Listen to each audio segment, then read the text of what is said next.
السلام علیکم دوستو، کیا ہوا جب ایک فقیر نے ایک امیر اور کنجوس آدمی کے لیے بد دعا کی۔ دوستو، دراصل میں ایک فقیر نے امیر آدمی سے کچھ کھانے کے لیے طلب کیا تو امیر آدمی نے انکار کر دیا اور اس فقیر کو بہت برا بھلا کہا۔ اس کے بعد جو اس فقیر نے بد دعا کی، اللہ اکبر، اس امیر اور کنجوس آدمی پر اللہ کا ایسا سخت عذاب آیا جسے دیکھ کر لوگوں کی روح کانپ گئی۔ دوستو، آپ سے گزارش ہے کہ ویڈیو کو آخر تک ضرور دیکھیں۔ چلیے ویڈیو کی آغاز کرتے ہیں۔ دوستو، چچا چمن محلے کے سب سے کنجوس آدمی تھے۔ ان کے گھر کوئی مہمان چلا جائے تو رسمی گفتگو کے بعد پوچھتے ہیں کہ چائے تو نہیں پئیں گے نا، کیونکہ چائے بہت نقصان دہ ہے۔ ہاں، شربت تھوڑا گرم ہے، چلے گا کیا؟ کیک بسکٹ والی دکان ابھی بند پڑی ہے، کیا کروں؟ سموسے والا تو ابھی تیل گرم کر رہا ہے، ابھی کافی وقت لگے گا، آپ کہاں اتنی دیر بیٹھیں گے؟ بیچارے مہمان یہ سن کر شرمندہ ہو جاتے اور واپس چلے جاتے۔ ایک دن دوپہر کو کسی فقیر نے ان کے گھر کا دروازہ کھٹکھٹایا۔ چچا چمن نے دروازہ کھولے بغیر پوچھا کون ہے۔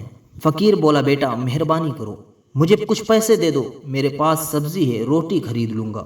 چچا چمن نے بولا، جاؤ جاؤ، دفع ہو جاؤ، نہیں ہے میرے پاس پیسے، پتہ نہیں کہاں کہاں سے آتے ہیں ایسے بھکاری اور مانگنے کے لیے تیار رہتے ہیں، کھانے سے دل نہیں بھرتا۔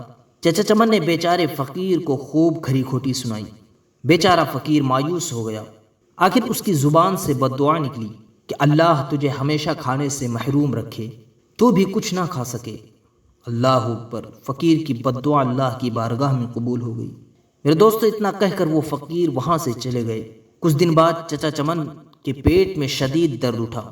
درد اتنا بھیانک تھا کہ وہ تڑپ اٹھے۔ گھر والے ان کو ہاسپٹل لے گئے۔ ہاسپٹل میں چچا چمن کے مختلف ٹیسٹ ہوئے۔ آخر پیٹ کے درد کا پتہ چل گیا۔ ڈاکٹروں نے ہدایت دی کہ 15 سے 20 دن تک ہاسپٹل میں ہی رہنا ہوگا تاکہ مکمل طور پر علاج کیا جا سکے۔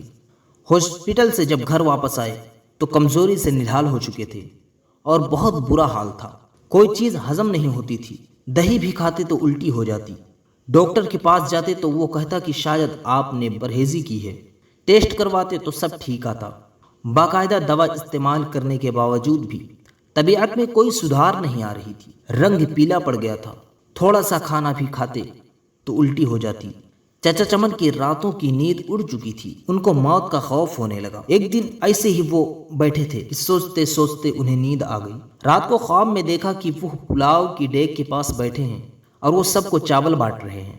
صبح اٹھ کر چچا چمن نے گھر والوں کو اپنا خواب سنایا تو انہوں نے مشورہ دیا کہ غریبوں کو کھانا کھلاؤ۔ چچا چمن نے مشہور باورچی کو بلوایا اور اس سے پوچھا کہ پلاؤ کی 10 کلو کی دیگ پر کتنا خرچ آئے گا۔ باورچی نے خرچ بتایا تو یہ سن کر چچا چمن کی ہوش اڑ گئی اور وہ بہت پریشان ہوئے، لیکن پھر سوچا کہ شاید خیرات کرنے سے میں ٹھیک ہو جاؤں۔ انہوں نے اتوار کے دن دوپہر کو یہ مشکل مرحلہ طے کر ہی لیا تھا اور محلے کے نوجوان کی مدد سے محلے داروں اور غریب لوگوں کو کھانا کھلایا۔ چچا چمن اب کافی پرسکون رہنے لگے، لیکن جب بھی اس فقیر کا خیال آتا تو پھر وہی منحوس درد شروع ہو جاتا۔ کئی دن تک ایسے ہی بیت گئے۔ ایک شام کو کسی فقیر کی آواز آئی، اللہ کے نام پہ کچھ دے دو بابا۔ چچا چمن بھاگ کر گئے تو دیکھا کہ وہی فقیر کھڑا تھا جس نے انہیں بد دعا دی تھی۔ چچا چمن اس فقیر کا ہاتھ پکڑ کر اپنے گھر کے اندر لے آئے۔ فوراً ہی انہوں نے اپنے بڑے لڑکے کو ہوٹل سے کہا کہ جاؤ اور کئی قسم کے کھانے لے کر آؤ۔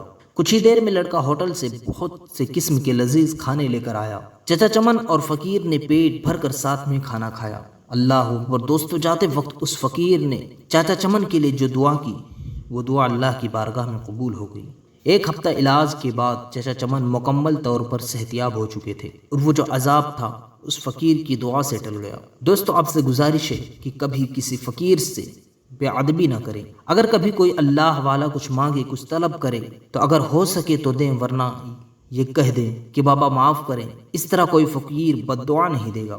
دوستو، آپ سے گزارش ہے کہ ہمارے ویڈیو کو لائک اور چینل کو سبسکرائب ضرور کریں۔ شکریہ آپ کا۔ اگر ویڈیو پسند آئی ہو تو اس ویڈیو کو شیئر ضرور کریں۔